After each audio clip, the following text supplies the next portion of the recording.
Muito boa tarde a todos. Hoje, dia 22/1 de 22.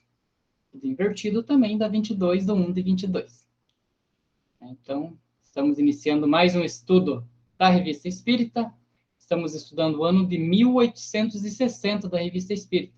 E os demais estudos já estão disponíveis no nosso canal de YouTube, que pode ser acessado entrando em nosso site www.obreirosdosenhor.org.br.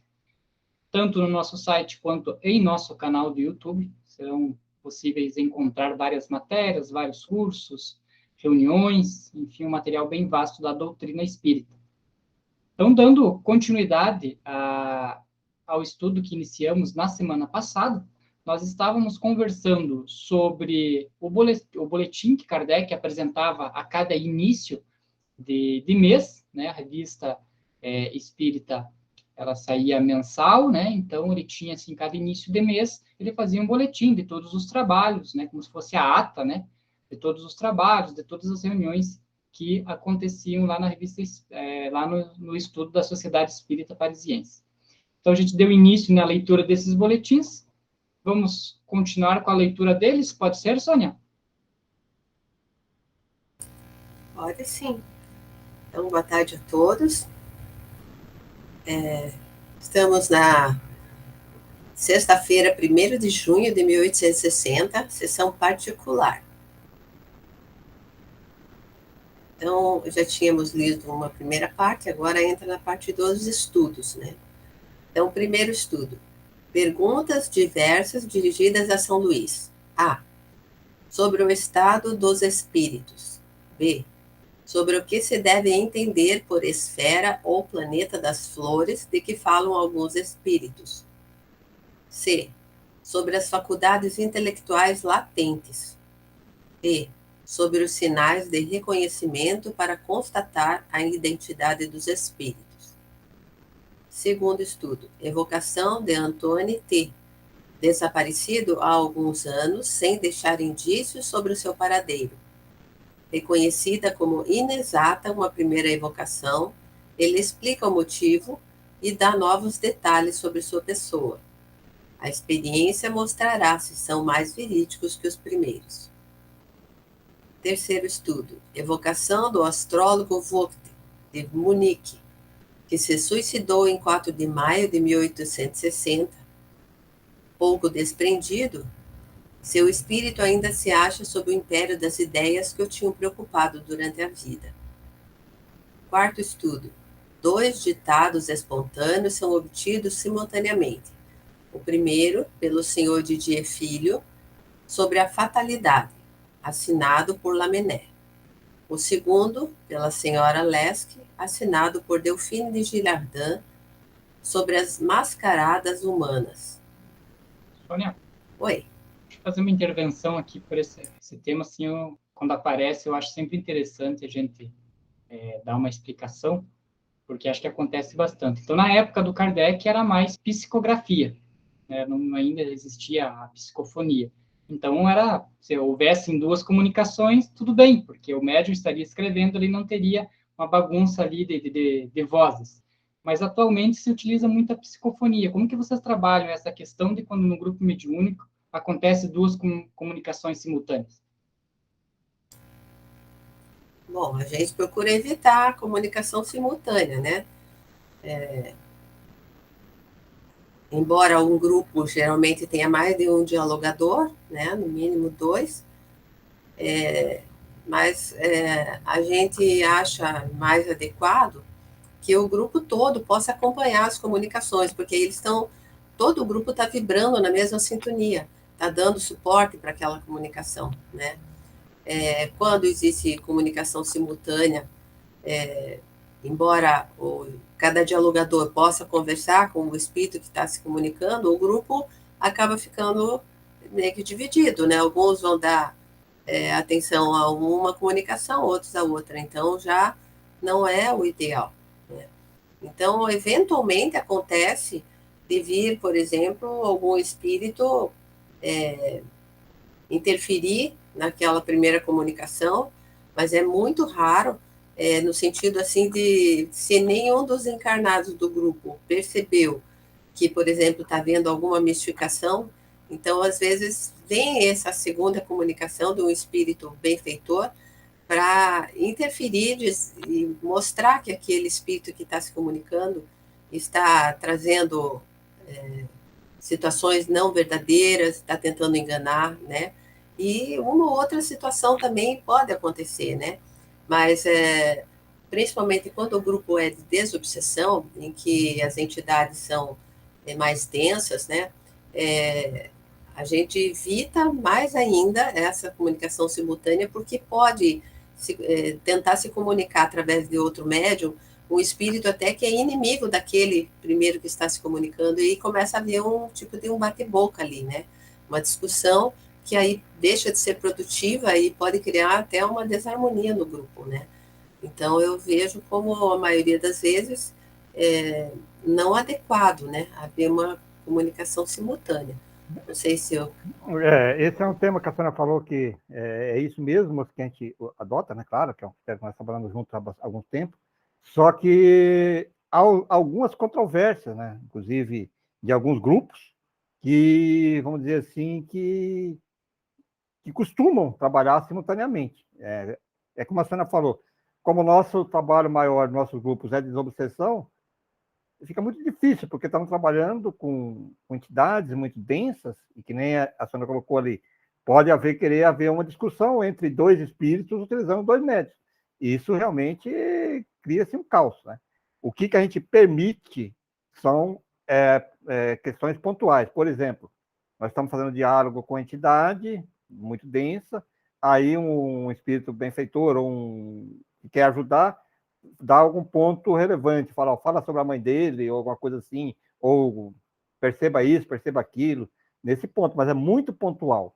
E mesmo assim, normalmente, como tem dois dialogadores, ele fala próximo do outro dialogador, os médios já conhecem esse critério, para que não interfira. Né?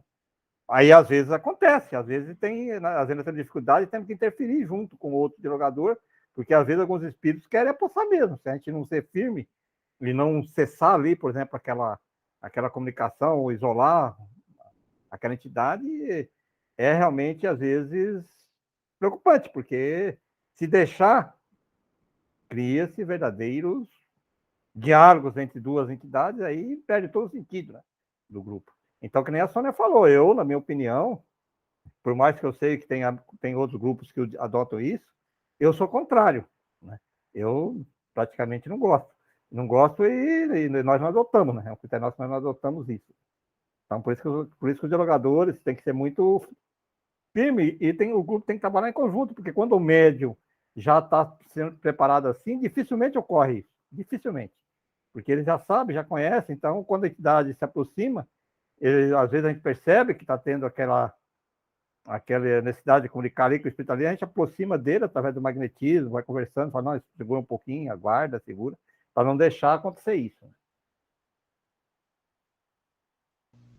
Beleza, então, é um tema bem interessante, né? Eu sempre, quando aparece, eu gosto de trazer esse tema, porque tem a diferenciação da época de Kardec, era na psicografia, e aí poderia ter duas, três, né, quantas tivessem ali, porque o médico estaria escrevendo, mas hoje, como se usa a psicofonia, se torna bem mais complicado, né, conseguir conduzir aí um trabalho mediúnico com três comunicações. Né? Então, mas é interessante aí, já que você colocou no critério de Kardec, a gente percebe hoje, nesses estudos que está fazendo aqui, que ele coloca aqui, você vê quantas questões que ele colocou lá, são dúvidas que nem essa que nós estamos tendo aqui. Que ele perguntava para o São Luís, perguntou para o São Luís, lá no primeiro item, ele perguntou ao São Luís sobre comunicação tal, sobre isso, sobre aquilo, eles perguntavam e estudavam isso. Eu acho que talvez nós temos que começar a resgatar esse critério de Kardec, né? De estudar esses pontos. Por exemplo, essa é uma questão, né? Que dentro da comunicação com os benfeitores, deveria perguntar, sei lá, conversar com eles, que nem o Kardec fazia, que perguntava, olha, é adequado, não é adequado, né, para o espírito. Que é o critério que o Kardec fala, lógico, a gente fala assim, pô, era estudo, estava montando uma obra, ele tinha São Luís, tinha toda uma equipe de espíritos benfeitores, inclusive Jesus, que era sob a coordenação de Jesus, que estavam ali para supervisionar aquilo e para orientar, né? Mas eu acho que temos que se debater, que nós estamos debatendo aqui hoje. Debater esses temas, né? Se algum outro grupos, por exemplo, que está ouvindo, outras pessoas que, não, é normal, vamos debater, vamos verificar isso. Que critério que é isso, até onde que isso é viável, não é viável, é produtivo, não produtivo, né? Eu acho que esse é o grande objetivo nosso dos estudos, né? Então, aproveitando esse tema que você trouxe, que eu acho que dá para a gente criar uma polêmica nele, também falando, Kardec, né, ele direcionava ali as suas perguntas a São Luís, que era ali como se fosse ali um consultor ali, né, da codificação para Kardec. Hoje, se os grupos mediúnicos fossem utilizados da forma como você está mencionando, de questionar aí a espiritualidade superior e para dar essa ajuda, acredito eu que dificilmente viria um nome conhecido, né, para dar esse embasamento e a gente ter essa credibilidade. Como será que seria tratado isso de vir o Pedro dar uma orientação? Então, aí também é outra questão. Eu não estou dizendo que tem que ser toda questão, vamos colocar também, porque isso aí seria inviável, não estou dizendo isso. Eu estou dizendo que determinados dias, ou deveriam se criar grupos, que hoje falta isso, grupos de estudos, né? Que existe a diferença do grupo de estudo e do grupo de trabalho. Então, no grupo de obsessão, nós trabalhamos aí constantemente, então dificilmente sobra. Mas quando sobrar uma oportunidade, fazer perguntas, sem esse viés de querer achar que vai vir lá. Que hoje tem aquele coisa dos espíritos famosos, é Bezerra, é não sei o quê, é Chico, não é esse o objetivo, né? Não é essa a questão. Mas eu acho assim que temos que se aproximar mais dos amigos espirituais, dos benfeitores, né? Não também para ficar, porque eu acho que assim, até que os próprios amigos, até os espíritos se afastam um pouquinho, porque algumas pessoas entram nessa linha e começam a ficar como muleta, né? Vai ter eleição para cada espírito, o que deve fazer, sabe? Quem é o nome do... Então, existem os extremos nessas questões. Eu acho que tem que ter um bom senso, tem que se aproximar, mas respeitando tudo isso e da maneira que não seja para fazer perguntas frívolas, né? Perguntas bobas, né? Até porque, como os espíritos nos conhecem bem, né? Se a gente começar a perguntar, a gente não vai mais nem estudar, né? Então já está, por exemplo, na literatura, mas aí, para que eu vou estudar? Vou perguntar para o mentor. E aí ele se acomoda. Então, até a gente tem tentado, assim, algumas vezes deixamos um tempo aberto para os espíritos trazerem alguma orientação, se é necessário, e muitas vezes não vem, até porque esse deve ser um dos critérios deles, né? Eles preferem que a gente vá buscar, que a gente estude, porque tem muito conteúdo já, né, na literatura espírita, e a gente não conhece nem a metade ainda, né? Então, se a gente começar a fazer perguntas, eles vão dizer, vão estudar primeiro, para depois vir perguntar, né? É diferente do tempo do Kardec, que não se sabia nada, tinha que ser começar do zero, né? Mas ele respondia para Kardec assim também. Ele respondia, ele falava, você já sabe, você já viu isso, ele também era firme. E quando eu falo estudo, o estudo também é entre nós mesmos, né? Nesse debate que vocês estão fazendo, entre nós mesmos, encarnados. Eles também faziam esse consenso. Né? Eu acho importante, eu acho que é estimulante, porque aí você vai buscar a resposta, né? E muitas vezes você, na tua leitura que você fez, por exemplo, do Livro dos Médiuns, você teve uma interpretação, mas a hora que você vai discutir o assunto, surge um monte de dúvidas, e aí a importância de você buscar de novo, reler, rediscutir, até chegar a uma conclusão, né? E isso acontece muito em vários aspectos da doutrina, né? É importante a gente sempre estar estudando em grupo, né? Porque aí surgem as dúvidas, né? Uma dúvida que não era minha, mas era da outra pessoa, né? E aí, às vezes, nem eu mesmo consigo responder. Então, vamos continuar lá. Sexta-feira, 15 de junho de 1860, sessão particular. Leitura da ata e dos trabalhos da sessão de 8 de maio. Por proposta da comissão, a sociedade admite como sócios livres o senhor Conde de N, de Moscou, e o senhor P, proprietário em Paris. Então, você vê que vinham pessoas de várias cidades, né, para Paris. Paris era o centro, a cidade luz mesmo, né, naquele tempo. Então, o pessoal ia para todos os vários temas, né. Paris era o centro, né, da cultura. Comunicações diversas. Primeira, leitura de uma carta informando que em certas localidades o clero se ocupa seriamente com o estudo do espiritismo, o clero, hein? E que membros bem esclarecidos desse corpo falam dele como de uma coisa chamada a exercer grande influência nas relações sociais. Segunda, leitura de uma evocação particular feita na casa do Sr. Allan Kardec, do Sr. J. Filho de Saint-Étienne. Embora de interesse privado, essa evocação apresenta ensinamentos úteis para a elevação de pensamentos do espírito chamado, tendo sido ouvida com vivo interesse. Terceira, observação apresentada pelo Sr. Allan Kardec a respeito de uma predição que lhe foi submetida por um médium de seu conhecimento.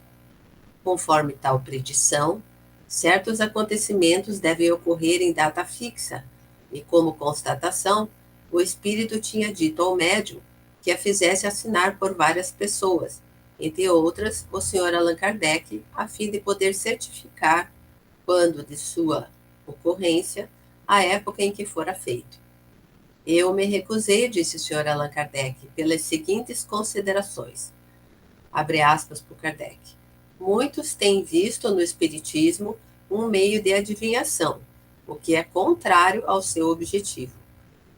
Quando acontecimentos futuros são anunciados e se realizam, trata-se sem dúvida de um fato excepcional e curioso, mas seria perigoso considerá-lo como regra. Por isso, não quis que meu nome servisse para legitimar uma crença que falsearia o Espiritismo em seu princípio e em sua aplicação. Fecha aspas. Kardec é firme sempre, né?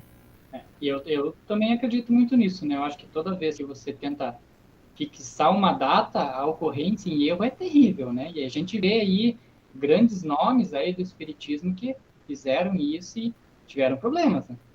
Nós falamos sobre isso, sobre aquele do cometa lá que vinha, que o da nave, não sei o quê, né?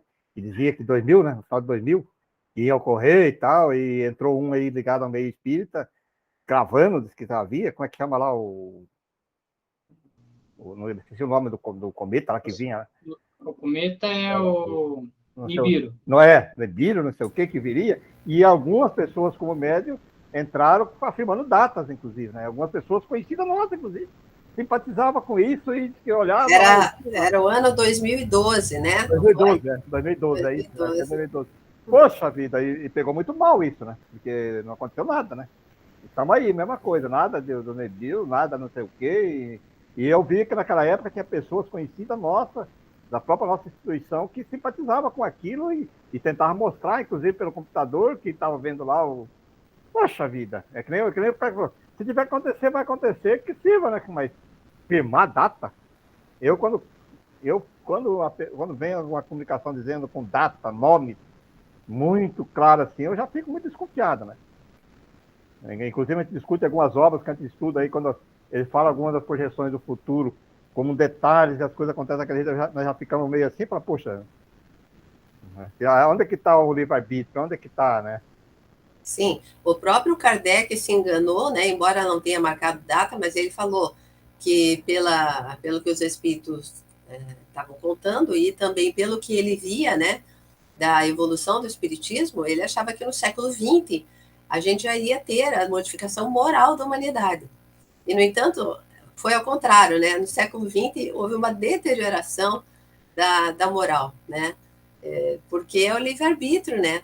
Como a gente disse. Então, tem a influência do mal, tem o livre-arbítrio das pessoas, mesmo de bem, que se acomodam, que não se interessam por religião, por questões morais, né? E começa a se desviar o caminho e todo mundo prestar atenção só nas questões materiais e procurar se dar bem na vida. E aí a parte moral fica de lado e vai se adiando, né? Esse processo de renovação da humanidade. Até a questão da mudança de nível nosso, né? Que é do prova de expiação para regeneração. Então, é isso mesmo. As pessoas começam a criar... Estou baseando nisso, porque exato. O Kardec disse que, né, como ele via no tempo dele, que se multiplicou demais o espiritismo, então ele fez essa projeção, né? Que então, provavelmente, no século XX já estaria no nível adequado para vir, né? Então, seria uma mudança moral, e aí já viria um mundo melhor, né? Mas só piorou, né? Eu acredito assim, que não em data determinada assim, olha, no década tal, no século tal, mas eu acredito assim, que existe um processo que de tempos em tempos, conforme que a Sônia colocou, conforme a humanidade vai progredindo, né, tem que ser a média da humanidade, aí há uma certa, não digo intervenção, mas uma certa, seria uma intervenção, uma maneira assim de facilitar que essas coisas ocorram, né? Então, vou dizer, aquela questão de reencarnar mais espíritos em determinada, em certa área, em outra, questão assim, para dar uma ajuda, vamos dizer, né?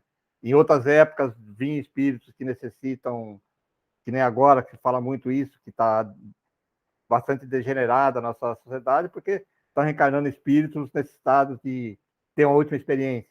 Nessas coisas eu acredito, mas agora não em tempo, né? Ah, tempo.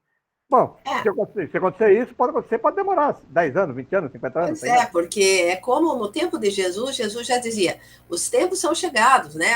Estão chegando os tempos. Mas o que é o tempo para Deus, né? Em relação ao nosso tempo?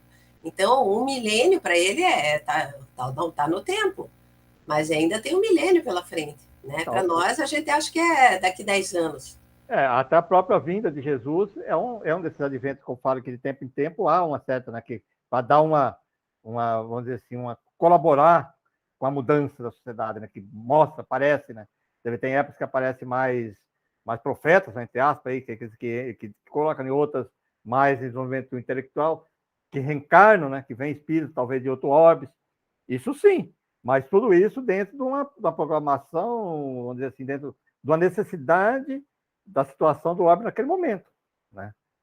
Que agora está colocando, então, está na hora de nós começarmos, facilitarmos esse processo, vamos dizer assim, né? Mas sem esse negócio de datas definidas, né? Isso aí para mim e depois tem a nossa parte, né? Isso. Nós, como espíritos encarnados, temos uma grande colaboração nisso. Se a gente não se dedicar a isso, a essa melhora moral, vai se arrastando, né? Porque tem muitos que não querem que ela aconteça. E esses se dedicam de corpo e alma para isso, né? E nós não, né? Nós fazemos ali, na medida possível, nós vamos fazendo, e aí nós vamos sempre permitindo que haja esse adiamento, né? Então vamos lá, continuando. Estudos. Primeiro, evocação de Thilorier, físico que morrera supondo ter encontrado o meio de substituir o vapor pelo ácido carbônico condensado como força motriz. Reconhece que tal descoberta só existia em sua imaginação. Publicada adiante. Segundo, continuação do exame crítico das comunicações de Charlet sobre os animais. Também será publicado. Terceiro, evocação de um espírito batedor que se manifesta ao filho do Sr. N, membro da sociedade, por efeitos físicos de certa originalidade. Disse ter sido tambor-mor na banda de música militar do Papa e chamar-se Eugênio. Sua linguagem não desmente a qualidade que se atribui. Quarto, ditado espontâneo obtido pela senhora Leske sobre o desenvolvimento das faculdades intelectuais, a propósito da evocação de Thilorier, assinada por Jorge, espírito familiar. É de notar que esse espírito muitas vezes adapta suas comunicações às circunstâncias presentes, o que prova que assiste às conversas, mesmo sem ser chamado. O fato produziu-se igualmente em várias outras ocasiões da parte de outros espíritos. Outro pelo Sr. Didier Filho, assinado por Vauvenargues e contendo alguns pensamentos avulsos.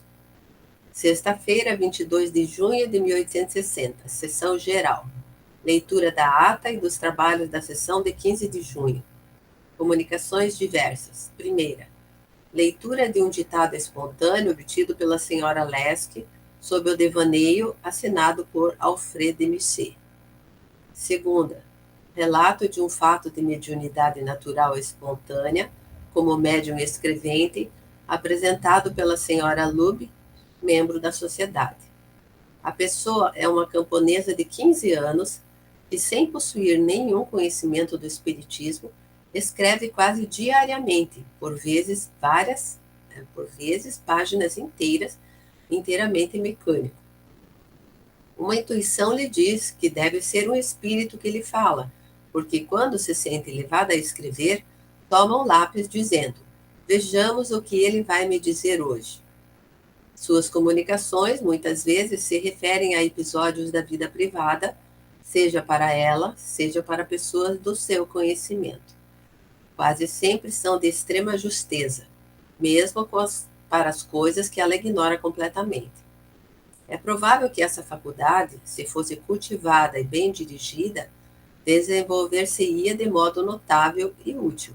Então, vê que sempre o Kardec reforça, né, que a mediunidade deve ser cultivada, né, dirigida, né, quer dizer, orientada e tal, né, mas ainda era espontânea, né, a faculdade dela, e se ela cultivasse, desenvolvesse, poderia ser notável e útil, né. Estudos. Primeiro, perguntas sobre os animais de transição que podem preencher a lacuna existente na escala dos seres vivos entre o animal e o homem. O estudo será continuado. Segundo, perguntas sobre os inventores e as descobertas prematuras a propósito da evocação de Deloyer. Terceiro, manifestações físicas produzidas pelo filho do Sr. N., menino de 13 anos, de que se falou na última sessão. O espírito batedor que se lhe vinculou o faz simular, com as mãos e os dedos, com incrível volubilidade, toda sorte de evoluções militares, como carga de cavalaria, manobras de artilharia, ataques de fortes, etc., tomando todos os objetos ao seu alcance para simular armas. Exprime os vários sentimentos que o agitam, como a cólera, a impaciência ou a zombaria, por violentas batidas e gestos de pantomima muito significativos. O que se nota, além disso, é a impassibilidade e a despreocupação do garoto, enquanto suas mãos e braços se entregam a essa espécie de ginástica. Torna-se evidente que todos os movimentos independem de sua vontade. Durante o resto da sessão, e mesmo quando já havia cessado a experiência, o espírito aproveitava a oportunidade para manifestar, a seu modo, o contentamento ou o mau humor a respeito do que se disse.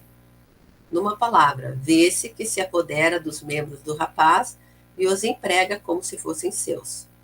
Tal gênero de manifestações oferece um curioso objeto de estudo por sua originalidade e pode dar a compreender a maneira pela qual os espíritos agem sobre certos indivíduos.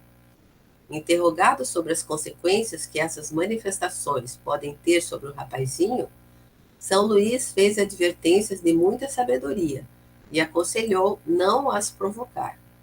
Além disso, fez com que a sociedade se comprometesse a não entrar nessa via de experiências, que teria como resultado o afastamento dos espíritos sérios, e a continuar ocupando-se, como fez até agora, em aprofundar as questões importantes. Porque senão ficava preso ao fenômeno, né? É a chamada de atenção que o Pereira falou, né? Para com aquilo lá e se detenha sobre as questões importantes. E outra questão aí que você vê que é um garoto de 13 anos, né? Você vê que ele não tinha tanta aceição. Hoje a gente fala assim, por exemplo, de pessoas de 17, 18 anos, fala que é muito jovem ainda, não sei o quê. Naquela época eles usavam, pelo menos observavam e atendiam naturalmente essas questões. Não discriminava, né? Dizia, você não pode fazer isso, fazer aquilo. Ele observava, é natural. Fala-se que você não pode incentivar, né? Você estimular, vamos dizer. Mas naturalmente, então tem que observar, né? Tudo bem. Você dá continuidade para nós, Pereira? Posso sim. Eu vou judiar de você e o tema é bem fácil, bem difícil de ler o tema, então leia bem devagar aí, porque até eu já me engasguei aqui. Olha aí, ó. Frenologia e fisiognomonia. Tá. Esse é um tema bem interessante de estudar também.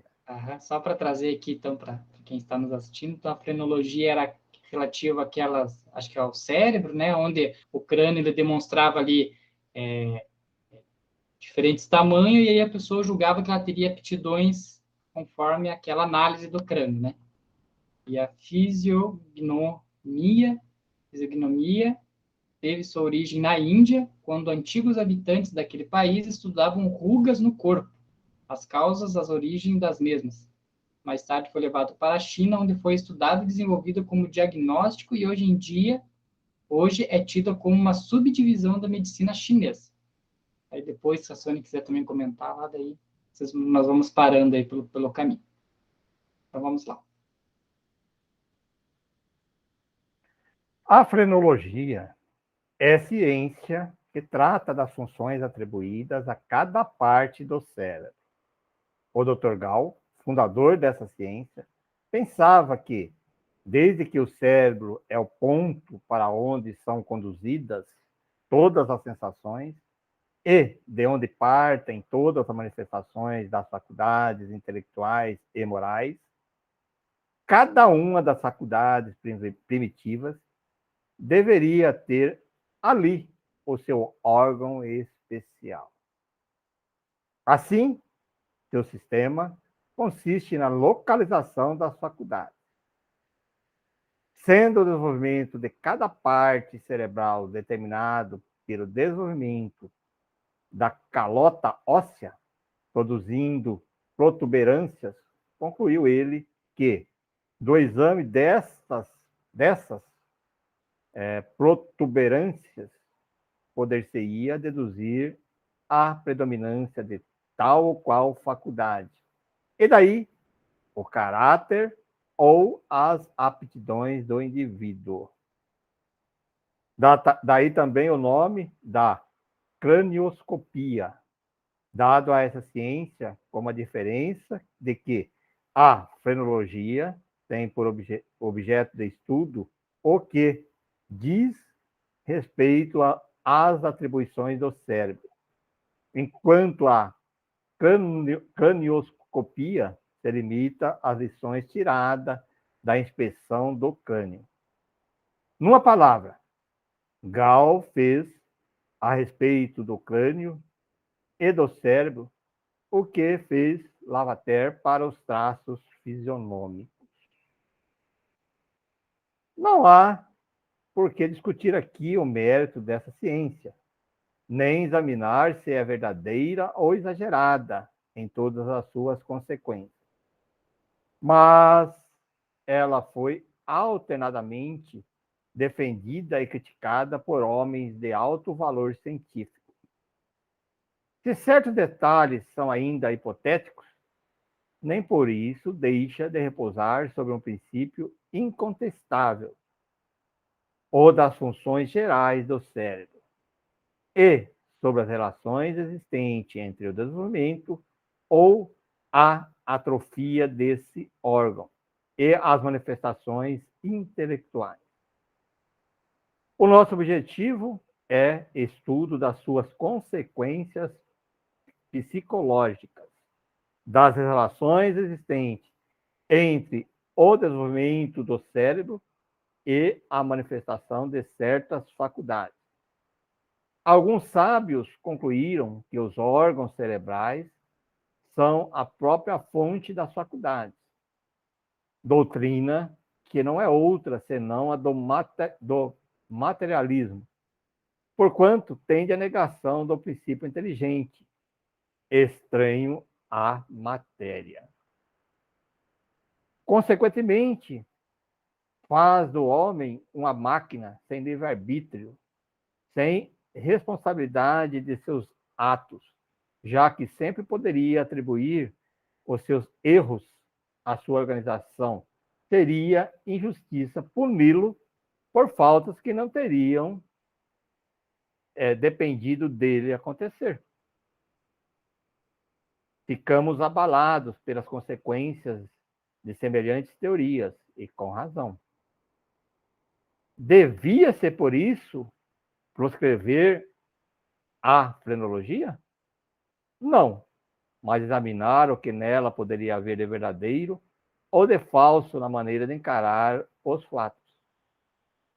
Ora, esse exame prova que as atribuições do cérebro em geral, e mesmo a localização das faculdades, pode conciliar-se perfeitamente com o espiritualismo, mais severo, que nisso encontraria a explicação de certos fatos. Admitamos, por um instante, a título de hipótese, a existência de um órgão especial para o instinto musical. Suponhamos, além disso, como nos ensina a doutrina espírita, que um espírito cuja existência muito anterior ao seu corpo reencarne com a faculdade musical muito desenvolvida. Esta se exercerá naturalmente sobre o órgão correspondente e estimulará o seu desenvolvimento, como o exercício de um membro aumenta o volume dos músculos. Gostei dessa colocação aí, que foi bem que a Sônia colocou, né? Que o exercício vai aumentando como fosse um músculo, né? Quer dizer, mesmo a faculdade vai melhorando, né? Ó, estimularia seu desenvolvimento, né? Como exercício de um membro aumenta o volume do músculo. Como na infância o sistema ósseo oferece pouca resistência, o crânio sofre a influência do movimento expansivo da massa cerebral. Desse modo, o desenvolvimento do crânio é produzido pelo desenvolvimento do cérebro. Assim como o desenvolvimento do cérebro é pelo da faculdade. Então, aí dá para entender, né? O que tem preponderância é o espírito, né? Então, o espírito vem com aquela vontade de desenvolver, né? Que ele até já possa ter, né? Eventualmente de outras vidas, já essa tendência. Então, ele já tem essa aptidão, ou ele pede para vir com essa aptidão e vem já com essa vontade de desenvolver isso, né? Então, ele é que vai determinar o desenvolvimento do seu cérebro. E havendo um desenvolvimento do cérebro, se ele persistir nessa intenção e for se dedicando àquela área, o que Kardec está dizendo ali é que essa região ela vai ficando maior. E aí, na formação do cérebro, enquanto ainda é criança, né, na formação da calota óssea, né, que ainda é flexível quando é pequena, ainda não fechou a moleira, como se diz, né? Então, é mais fácil que ela altere, né? Possa interferir no formato da calota cerebral, vamos supor, né? Não chega a ser nesse nível, né? Mas, teoricamente, sim, né? Pode acontecer que você desenvolva tanto uma área do cérebro que ali você tenha um certo abaulamento, talvez, da parte óssea, né? Uma coisa mínima, mas pode acontecer. Se for medir com instrumentos, etc., né? Pode haver uma certa alteração nisso, né? Mas aí é mais hipotético. Agora, em relação ao cérebro em si, o espírito, essa ação do espírito sobre o desenvolvimento do cérebro, isso é nítido mesmo, né? A gente percebe isso, e tem muitos casos, né, de que, às vezes, naquela família não tem ninguém com aquela capacidade, então não teria de quem ele ter herdado, né, uma certa tendência, como nesse caso ele citou aí o instinto musical, por exemplo, e, no entanto, aquela criança vai desenvolver isso, quer dizer que é uma coisa inata dela como espírito, né? Então, ela como espírito vai forjar aquele cérebro daquela forma, desenvolver aquela área responsável por aquele dom, né, que ele veio disposto a desenvolver nessa encarnação, né?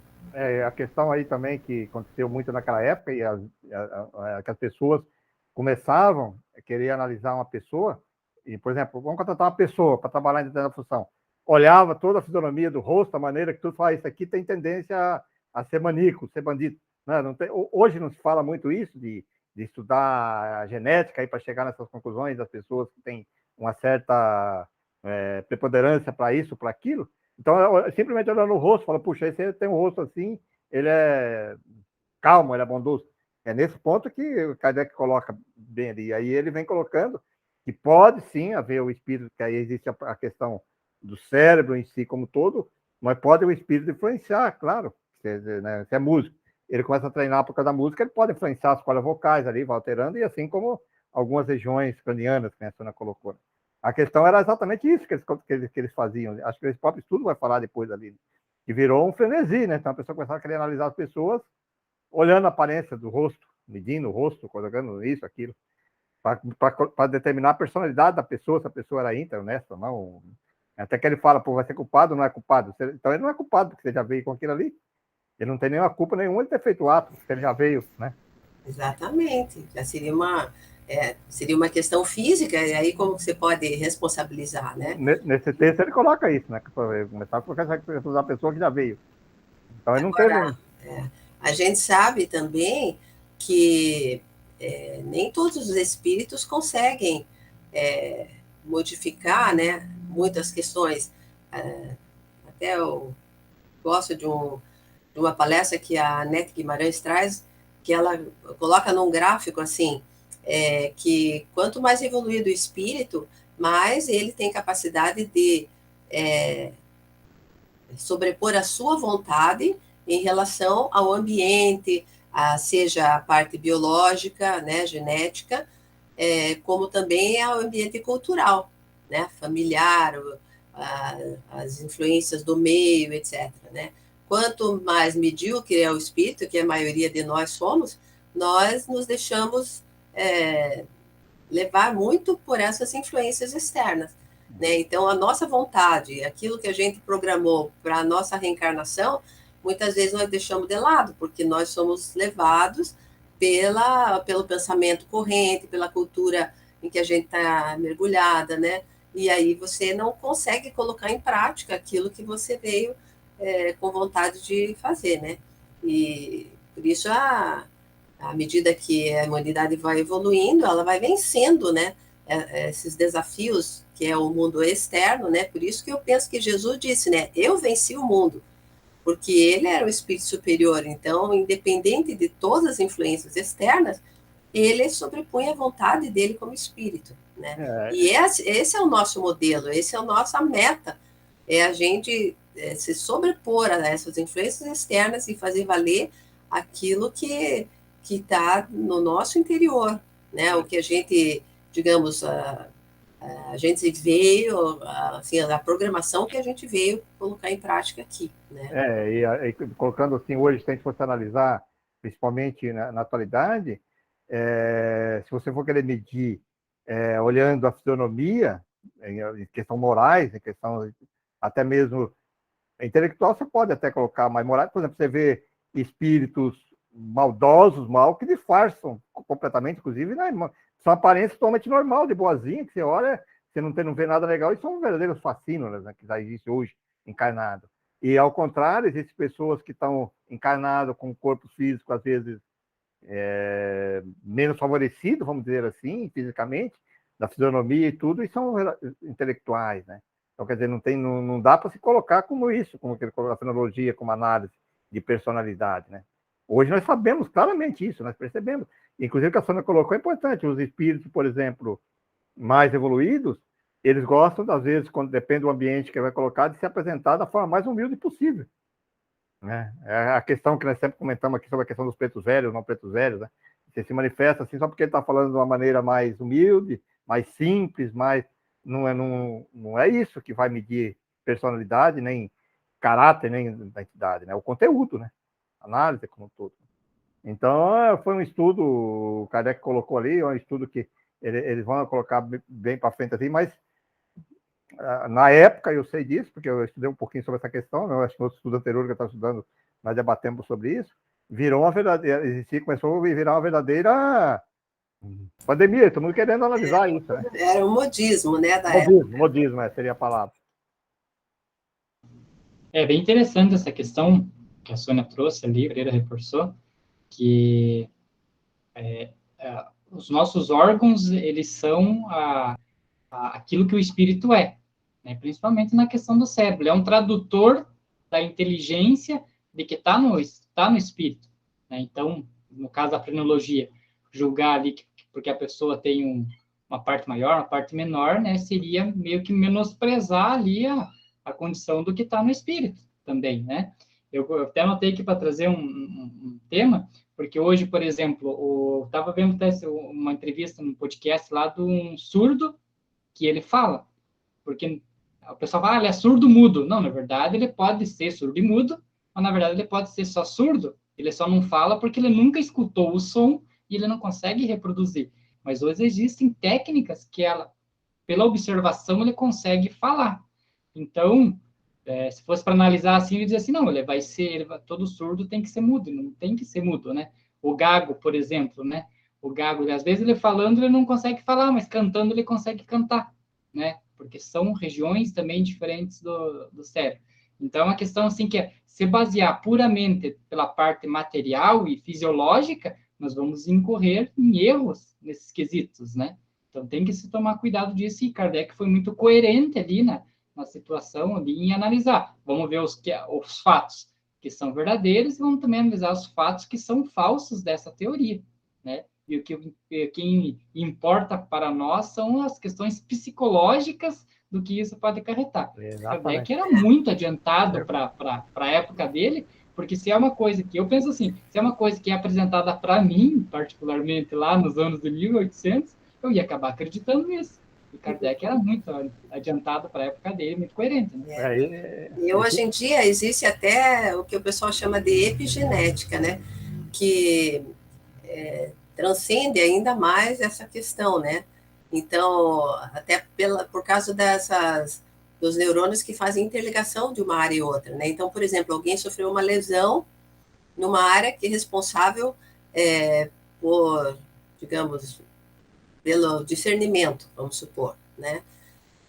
Só que aí o cérebro consegue fazer, através desses neurônios que interligam com outras regiões, ele consegue fazer várias interligações e conseguir chegar num ponto de fazer o discernimento através de outras áreas, né? Mais afins e tal, né? Então, isso tem até em questões motoras, né? Já foi visto que pessoas que às vezes sofrem uma lesão, né? Um acidente e lesam uma parte, dizem, então essa pessoa nunca mais vai andar. De repente, ela começa a conseguir andar, porque foram feitas essas conexões com outras regiões e a coisa vai desenvolvendo. Eu acho que aí tem a ver muito com a vontade do espírito também, né? Que é aquela pessoa, né? Então, ele pensa, eu vou superar isso, né? Eu vou conseguir fazer com que... Então, aí a gente vê que realmente o cérebro, ele não é o básico de tudo, ele é só o intermediário, né? Entre o espírito e o corpo. Então, mas aí tem aquela obra de André Luiz, o segundo livro, agora não fugiu o nome, ele tem um instituto, aquela de reencarnação lá, onde que ele faz o projeto reencarnatório, onde que ele faz toda a parte do corpo lá e tal, célula, para aquilo que... E ali é interessante a gente analisar, observar isso nessa linha. Por exemplo, naquele projeto reencarnatório, a pessoa vai vir aqui, ela vai, por exemplo, ter uma certa dificuldade em determinadas situações. Ele é alterado as questões genéticas ali, que ele não pode ter acesso. É que nessa falou. Ele vai ter que ser surdo e mudo, ele vai ser feito ali, um projeto ali, e aí eu concordo com a Sônia, aí vem o Emílio, do MOB, Modelo Organizador Biológico. Esse está lá no Modelo Organizador Biológico, você pode alterar isso. Se for, por exemplo, recuperou, né, você acessa aquilo e você consegue reabilitar aquela função que estava... Sim, e até, por exemplo, um acidente que não estava na programação, vamos dizer assim, tudo está, né? Mas ele não precisa arcar com a consequência daquilo, então ele consegue, através do seu espírito, desenvolver outras áreas para suprir aquela necessidade, né? Claro que tudo essa questão reencarnatória é como se fosse um jogo de xadrez, né? São vários fatores que interferem ali, né? Tanto o merecimento do espírito, o esforço que ele tem, as necessidades que ele precisa para essa vida e tal, né? Então, como o Pereira disse, às vezes é porque não está na sua programação e ele consegue vencer aquilo, ou até porque ele, pelo esforço, ele consegue ir no meio, então, durante o processo é alterado, né? As consequências, porque ele se esforçou, né? Até mais do que o esperado, e ele, então, supera aquela dificuldade e vai em frente, né? É muito lindo isso, né? O próprio Jorge André, quando ele conta a história da esposa dele que tinha feito todos aqueles procedimentos para poder ter filho, né? E aí, quando um comprometimento que ele teve com a entidade espiritual lá para vir, né, para reencarnar, olha, fisicamente analisando, não poderia, não teria como. Que é mais ou menos isso que eu estou falando. Você vê, existe uma questão que transcende tudo isso, né? Que, poxa, mas há necessidade. Então é feito a maneira de conseguir alcançar, e teve o filho, que seria praticamente milagre, né? Hoje, entre aspas, falando assim, pô, mas como que pode ter sido, se tinha feito tudo aquilo lá e depois teve o filho, né? Ele mesmo se assustou, a esposa, tudo, e teve o filho, né? Então, quantas coisas que não podem acontecer, que aconteceram aqui no mundo terreno, por decisão própria da pessoa, e foram alteradas. Se a gente olhar, se a gente estudar isso, a gente vai ver vários e vários casos, né? De pessoas que venceram isso, né? Essa é uma questão bem, acho que bem clara no Espiritismo, né? Que as nossas provações também, elas continuam até a gente ter o aprendizado sobre elas, né? Elas não são eternas. Se eu posso encarar ela, de repente, numa reencarnação, ter o entendimento dela e já mudar, e ali mesmo mudar, eu posso, às vezes, passar 10 anos, 10 reencarnações e não aprender nada e continuar até aprender, né? É verdade. Isso é importante o que você falou. Porque senão nós vamos dizer assim que aí seria uma punição, né? Pô, você já aprendeu a lição, colocou. Onde é que está o merecimento? Onde é que está o esforço que a pessoa falou? Se você esforçou, decidiu, foi um desejo forte. Você desejou, então vamos deixar que ele experiencie isso, né? Que ele passe por isso, né? Para ver se ele aprende alguma coisa sobre isso. Né? Então existe toda a questão da necessidade. Para que você vai ficar sofrendo, né? Para quê? Chega um ponto que não, agora não precisa mais. Sim, e não é só a ação dos outros espíritos, dos benfeitores do plano espiritual, é nós como espíritos também, né? Que nós somos co-criadores, não é? Então, a gente, assim como a gente cria doenças para nós criamos as curas também, né?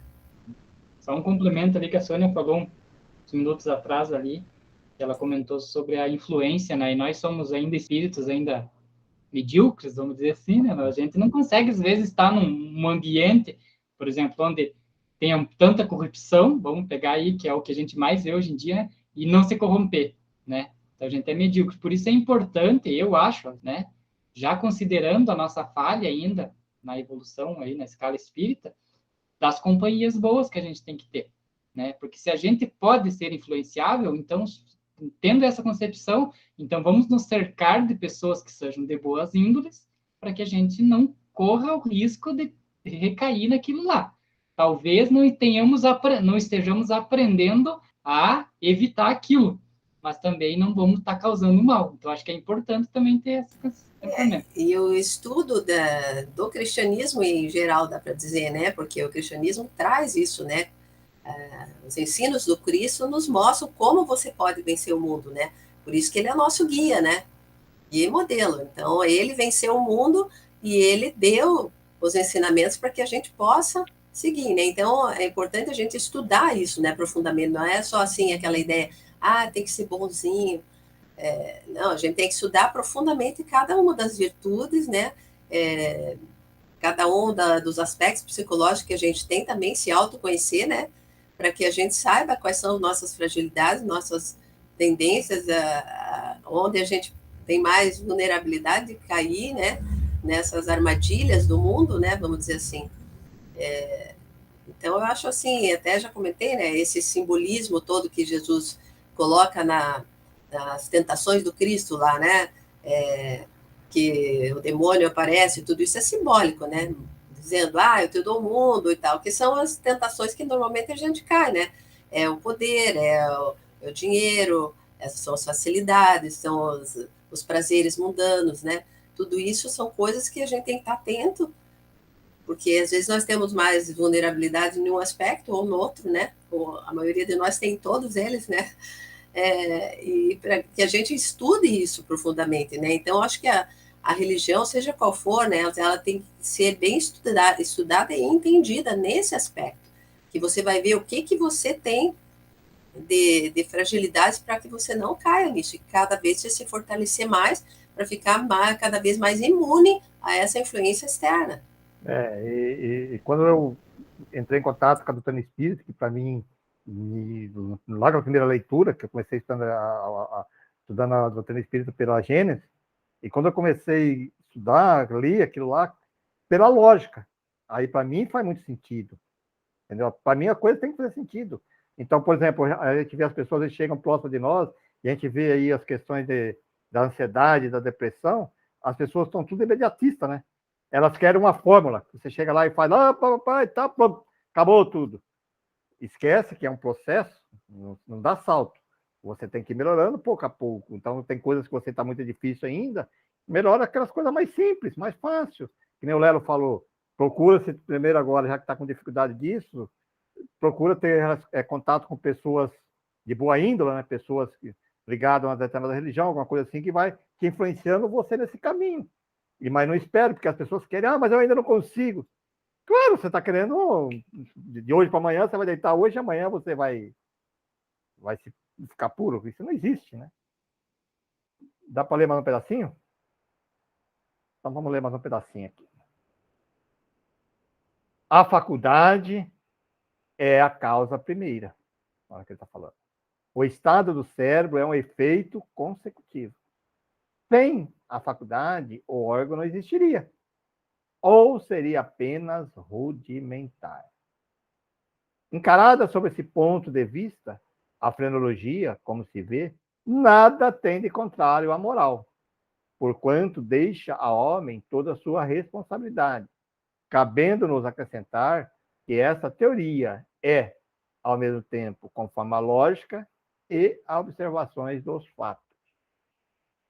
Objetam com os casos bem conhecidos, nos quais a influência do organismo sobre a manifestação das faculdades é incontestável, como os da loucura e da idiotia.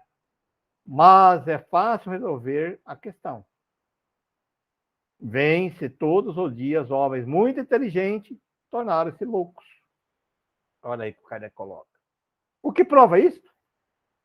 Um homem muito forte pode quebrar a perna e não poderá mais andar.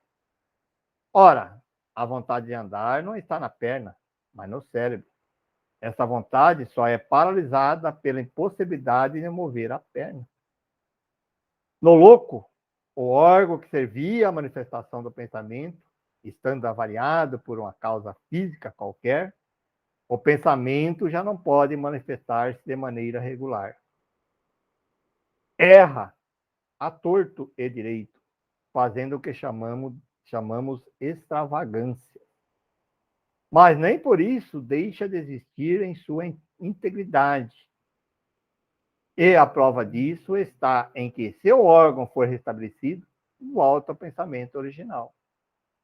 Como o movimento da perna, que é curada. Assim, o pensamento não está no cérebro, como não se encontra na calota craniana. O cérebro é o instrumento do pensamento, como o olho é o instrumento da visão. E o crânio é a superfície sólida que se molda aos movimentos do instrumento. Se o instrumento for deteriorado, não ocorrerá manifestações exatamente como não se pode mais ver ao se perder um olho. Entretanto, por vezes acontece que a suspensão da livre manifestação do pensamento não se deve a uma causa acidental, como na loucura.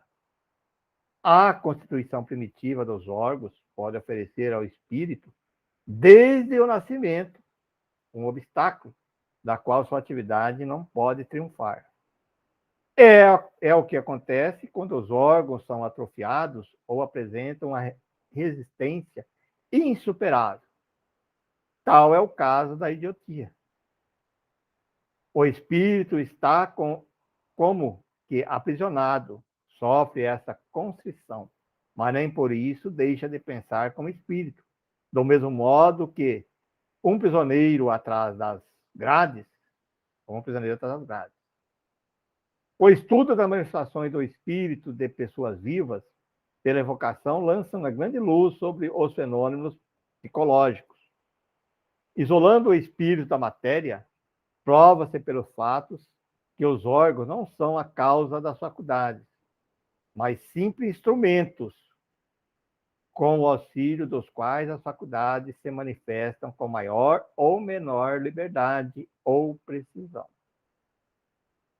que muitas vezes funciona como abafadores que amortecem as manifestações, o que explica a maior liberdade do espírito, uma vez desprendido da matéria.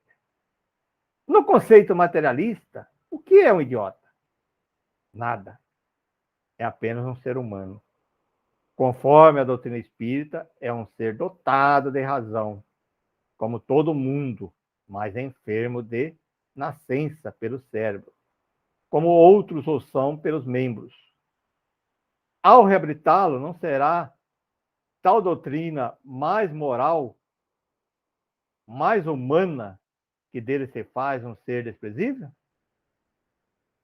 Não é mais consolador para um pai que tem a infelicidade de ter tal filho pensar que esse envoltório imperfeito ou encerra uma alma que pensa?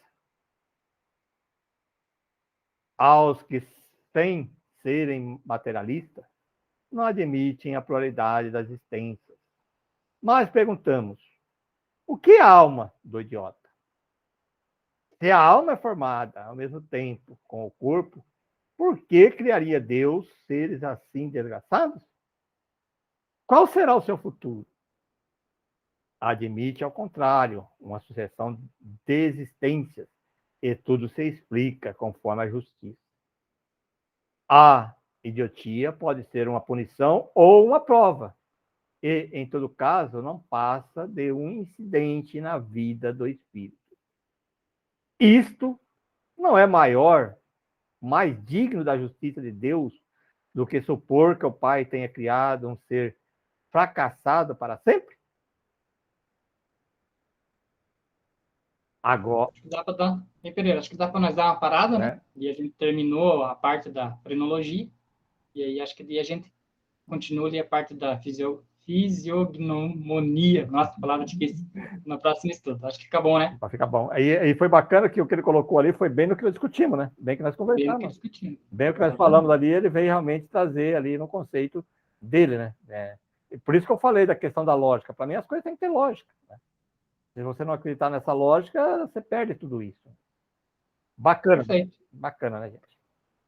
Terminou, encerramos, então? Encerramos.